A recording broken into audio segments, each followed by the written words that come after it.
Girl, I got stories. We are so excited. So yeah, today we are doing some of your top 5 Florida Grid League memories.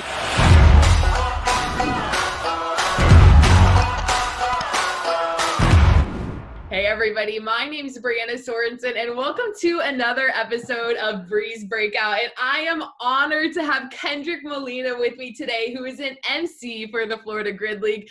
You've been around, since close to day one, so we are so excited to hear all these memories. Yeah, I started off right at the beginning in 2017 where there was only like 6 teams. So, I have so many memories. There was a matchup between the Miami Freaks and the Pompano Puffs. This was a time that Paula Leyes was like the best, person on rings. When she does backup rises, it's like amazing. When she does butterflies, it's amazing. She's like the fastest on butterflies. So on the rings, she's like unchallenged. So in that matchup, that element was going to be coming up. And it was, I remember that Rachel was talking to Paula about it. But basically, Paula's coaching Rachel, because Paula's really good at connecting that movement, one after the other. And you see her just flying through that ring, and she's like, well, you have to do this, you have to connect that. She's, showing her little cues and they're getting up on the rings because there's a lot of camaraderie between the players. Even before the matchup, they'll go up to each other and talk about these movements. So I remember Paula's on the ring. She's getting to get up to start the element. Then Rachel gets on there, and then boom, she's just knocking them out, connecting. And then right when Paula just starts her momentum, Rachel comes right off the rig, back to the start line. I'm like, in my head, I'm like, oh my God, did that just happen? Yeah. Did she just beat Paula? and that ring was, I was just so blown away. Just for that little cue, it just shows that Paula is just like this amazing coach that she could just cue someone for a couple of moments to like, oh yeah, you have to do this, pull yourself through, this is how you connect them, and then boom, Rachel was able to just pick it up, and I think she beat Paula in that element. The championship, I believe, this is what I was just mentioning, sometimes I'm blown away by watching a movement, and this was the first time I ever seen a burpee backflip, ever. I didn't even know that you can even combine those two things. You know how hard burpees are. When I saw a burpee backflip, I'm like, these exist? Like, these are humanly possible? I was like, what? I know. And she did them so incredibly fast that I was like, by the time I was calling it out, she had already finished her third one and she was running back. And I was like, and Nicole Camarante is not the gymnastics expert on, she's not one that usually goes to those movements, but she, later on, I bumped into her and I was like, I didn't know you can even do that. And she's like, oh yeah, I've been a gymnast for years. The sport itself is just something beautiful to watch, to see just the ability of human potential.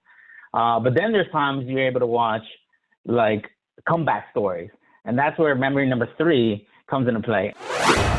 One of my favorite players to watch is Cardona. He has, I don't know how many memories that I can recall, but the one time that really blew me away was, again, I think it was the championship as well. Yeah. He flew up the rope climb, legless rope climbs, arms only, so fast up that rope.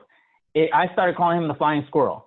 Like in the middle of him flying up there, because he had to do it 3 times and he just hit the ground and just flew right up there. And I was like, check out Cardona, the flying squirrel. And it was just like everybody started laughing in the crowd because it was just an amazing feat of athleticism that you can go up a rope without any legs that fast. That's why a lot of these matches, they come out to like the very last second. And it just shows that level of athleticism and strength and speed and agility that all these players have is just amazing. The AS1 tournament was like the craziest weekend I think I've ever had when it came to like running an event. Because when they call me up, they're like, oh, we're going to have an event. We're going to bring all the players together, and we're going to have a mini tournament in 2 days. And there's not going to be any audience. And I was like, what am I going to do? I was like, I can't work off without an audience. They're like, oh, you're going to be a sportscaster. You're going to be commenting on a live stream. And may I add, you did an amazing job. You absolutely killed it. You were able to bring, we were there for a long time each day. Each day was extremely long. And you calling every single match, you brought the energy every single time. I got to Emcee a wedding proposal for one of the players of the Miami Freaks. His name is Montenegro, and his fiance, Jessica. So he called me out one day. He's like, hey, I want to propose to my fiance at the biggest match that they have at the Southern Conference It's the Miami Freaks against the Palm Beach Elite. And I keep telling the crowd, stick around. There's something special going to happen at the very end, and this is literally the first time we've actually had the crowd stay for the very, very end of the matchup. So for the Palm Beach Elite, Miami Freaks win. The players are now walking back, when they go to the finish line, they start walking back to the start line. And I run up to both teams and I tell them both to stop. And then they're like, whoa, what's happening? I was like, hold on. I run over and I give the microphone to Andres. And everyone's like, what is going on? So he walks over to his fiance, Jessica, and he starts going into the whole spiel. So everybody realizes what is happening, that he's about to propose. Like, you can hear everybody just sobbing and crying. Oh, my God, this is so beautiful. It was just so romantic. Cameras just flashing, video cameras running around. They're getting like every single angle conceivable is being taken of this proposal. And of course, she says yes. And it was just a beautiful moment. The freaks came in, they all surrounded him, gave him a big hug, and they were all crying. Absolutely. Well, thank you so much, Kendrick, for sharing those memories and just helping, bring the entire league just to a whole nother level.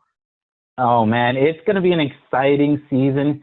We're going to be in Orlando, and we're going to be at this huge convention center. We're going to be combining with all these different events, and I decided I'm going to bring my A game to that event. And we're going to have such a huge ability throughout the July 4th weekend to be able to show Florida Grilly to such a large audience that I'm definitely going to get out there and I'm going to tell everybody about this so they can check it out. Yes, absolutely. Thank you so much, Kendrick.